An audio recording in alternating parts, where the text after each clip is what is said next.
Picture this. Russia is fighting a full-scale war. Every single day, thousands of soldiers coordinate strikes, share drone footage, and relay battlefield intelligence in real time.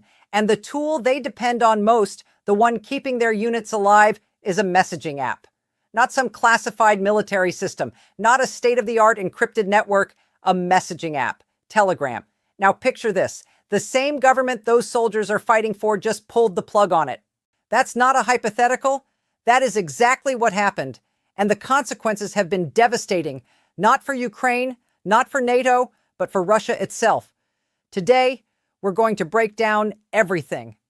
How the Kremlin just committed one of the most self-destructive acts in modern military history, why soldiers are posting TikTok videos begging Putin to reverse the ban, and why this decision didn't happen in isolation. It came right on top of another catastrophic communications failure that had already paralyzed Russian units just days before.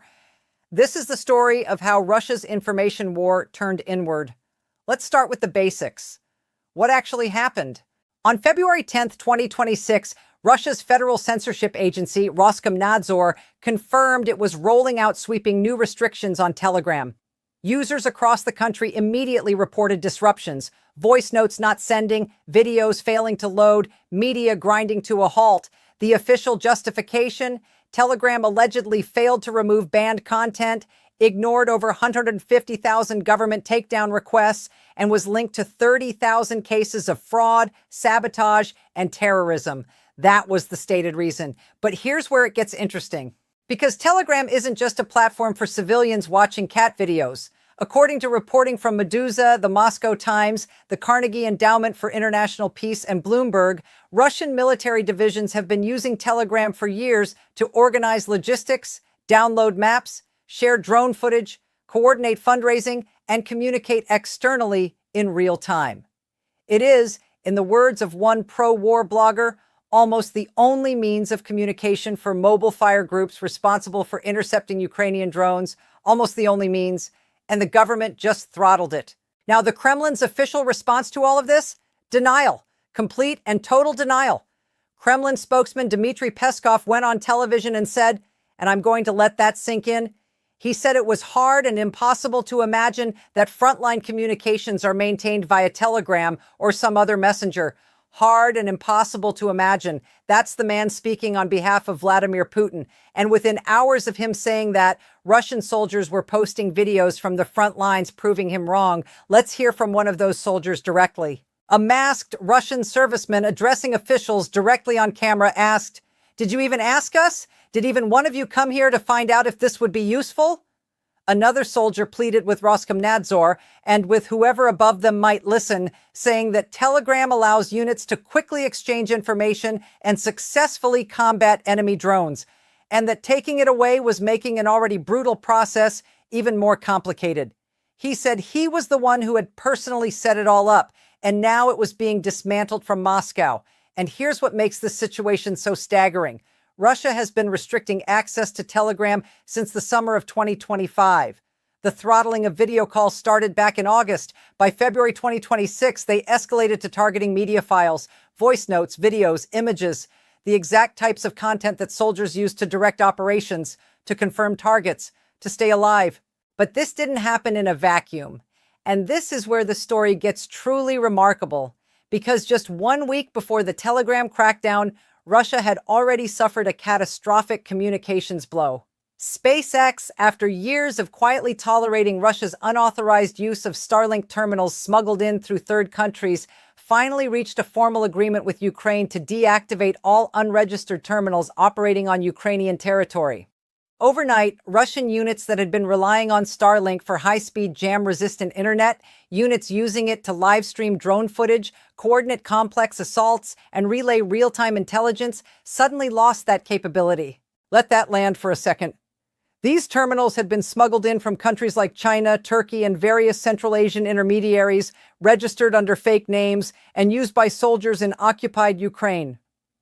At the end of 2025, reports emerged that Starlink antennae were even being attached to Russian drones capable of striking targets 80 kilometers behind the front lines. That's how integrated this system had become.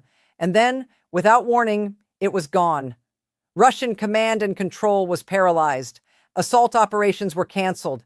Units scrambled to find alternatives, reverting to fiber optic systems, radio bridges, and slower Russian satellite networks like GONASS, which transmits data so slowly it can only handle short text messages.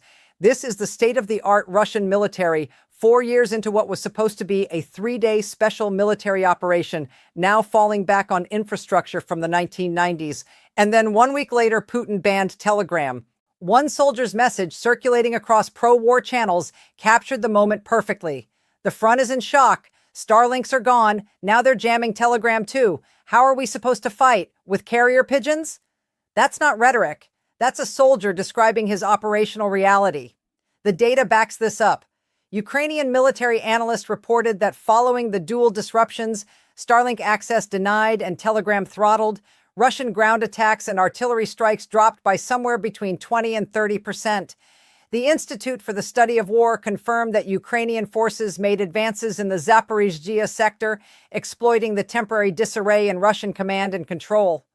French military analyst Clément Moulin noted that the confusion allowed Ukrainian units to conduct opportunistic counterattacks, clearing several villages in the gray zone without facing coordinated Russian resistance. 20 to 30% drop in offensive operations in a week because of a messaging app. Now let's talk about the bigger picture here, because the decision to restrict Telegram didn't come from nowhere. The Kremlin has been working for years to build a replacement. It's called Max. Launched in March 2025, Max is a state-backed messaging app, the Kremlin's answer to WhatsApp and Telegram. The plan was simple: throttle Western and independent apps, push Russians onto a platform the government controls, and gain the ability to surveil communications at scale. Pavel Durov, the founder of Telegram, called it exactly what it is.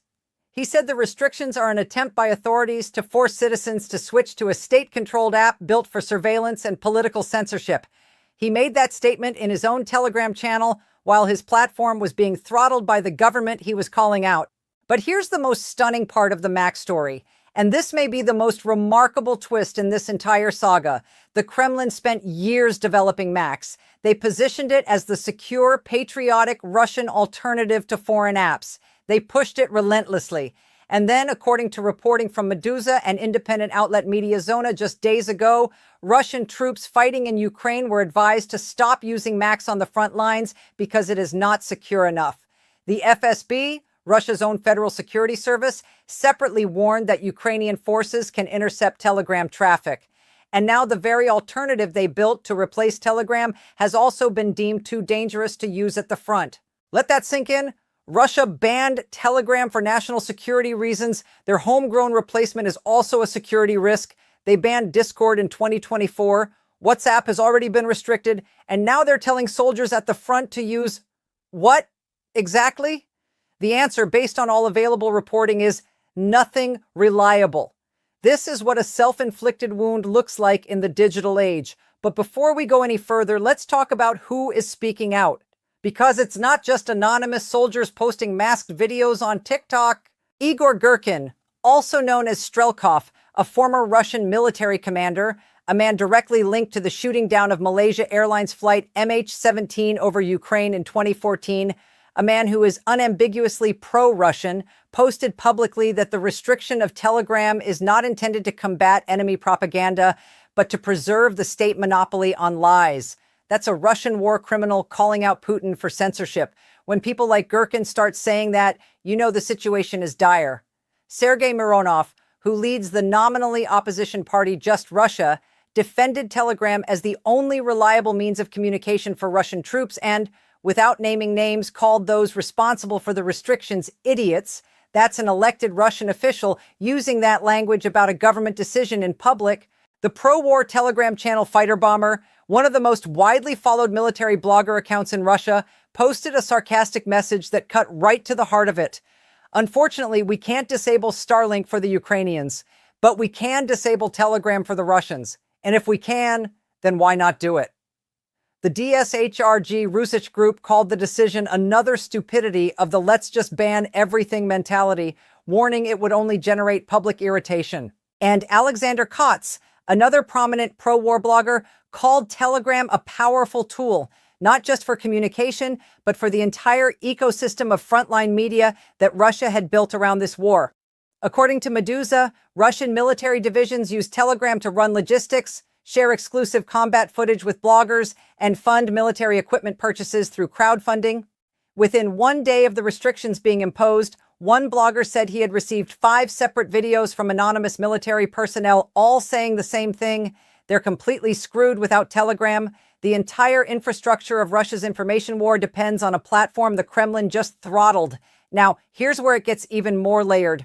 Because the Kremlin's justification that Telegram is a Western app being used against Russia as part of the NATO information war doesn't hold up to the most basic scrutiny. Telegram is not a Western app. It was founded by Pavel Durov. He is Russian. He built the app in Russia. He left Russia in 2014 after the government tried to force him to hand over user data from opposition activists.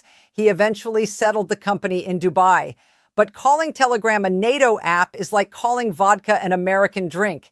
It is, at its core, a Russian creation. The Kremlin is trying to frame a product born in Russia as a foreign threat in order to justify destroying something their own soldiers depend on. That is the level of logic we are dealing with. Telegram has 93.6 million users in Russia. That is over 60% of the country's population. It is the second most popular messaging app in the country, behind only WhatsApp. Almost every major Russian news outlet has a Telegram channel. Some publish exclusively on Telegram. Regional governors use it to communicate emergencies to citizens. The governor of the Belgorod region, the area that has faced the most frequent Ukrainian drone strikes of any Russian region, said directly that slowing Telegram could disrupt urgent safety announcements to civilians in his frontline region. This is not a surgical strike against foreign propaganda.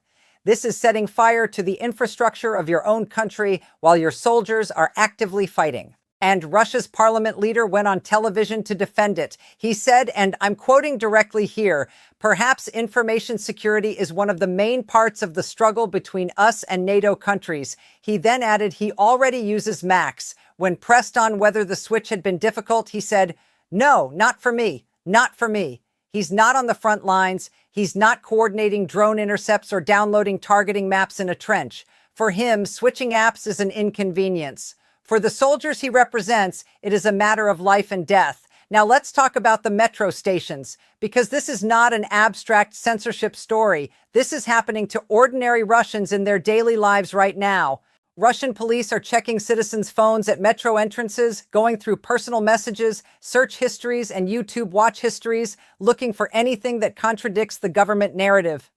One Russian man was fined for nothing more than liking videos from accounts the government had labeled foreign agents, not sharing, not posting, liking, pressing a button. This is the state of Russia in early 2026, 4 years into a war that was supposed to end in 3 days. And the reaction on the ground is revealing. Russians who had largely stayed silent are starting to speak, not in the language of open opposition, that is extraordinarily dangerous in Russia today, as we'll get to, but in the language of frustration, absurdity, and dark humor. A Russian soldier, writing in a widely circulated message, listed out the things that are impossible to imagine in direct response to Peskov's claim that Telegram on the front lines was impossible to imagine. He said, "It's impossible to imagine that just a week ago, our troops were still relying on an enemy satellite network for communication. It's impossible to imagine that many essential items are being supplied by volunteers. It's impossible to imagine that at the end of the 4th year of the war, mentioning casualties is still considered treasonous. It's impossible to imagine that in the capital, people's phones are being searched at metro entrances. It's impossible to imagine that the internet is being shut down thousands of kilometers from the combat zone, supposedly for security." That last line is key. The government's justification for throttling the internet was security, protection against Ukrainian drone raids and shelling, but they're doing it in Moscow, thousands of kilometers from any front line. The argument doesn't survive contact with basic geography. Now, while all of this is unfolding on the Russian side, let's talk about what Ukraine is doing. Because Ukraine is not just watching this chaos passively. They are actively exploiting every crack in Russia's armor, including its communications failures. Here's a story that might surprise you. After SpaceX and Ukraine worked together to create a whitelist system, registering legitimate Ukrainian Starlink terminals through either the Delta military platform or the DIA civilian portal, Russian troops found themselves desperate.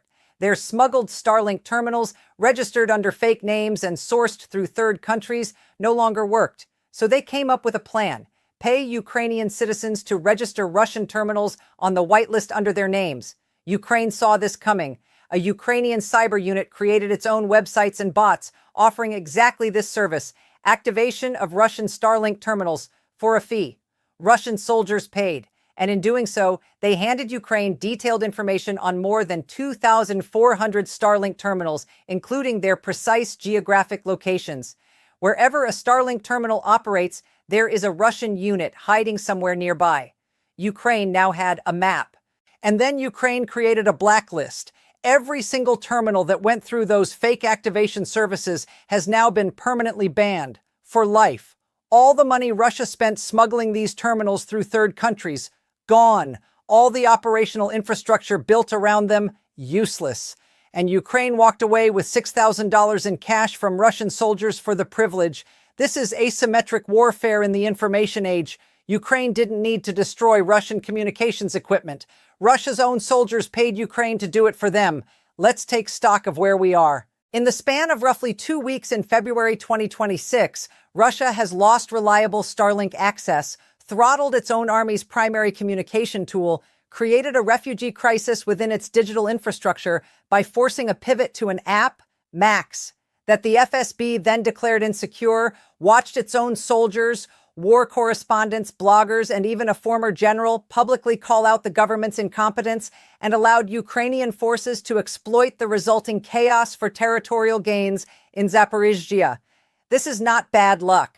This is the logical endpoint of a system built around control rather than competence. A system that prioritizes the Kremlin's monopoly on information over the operational effectiveness of its own military.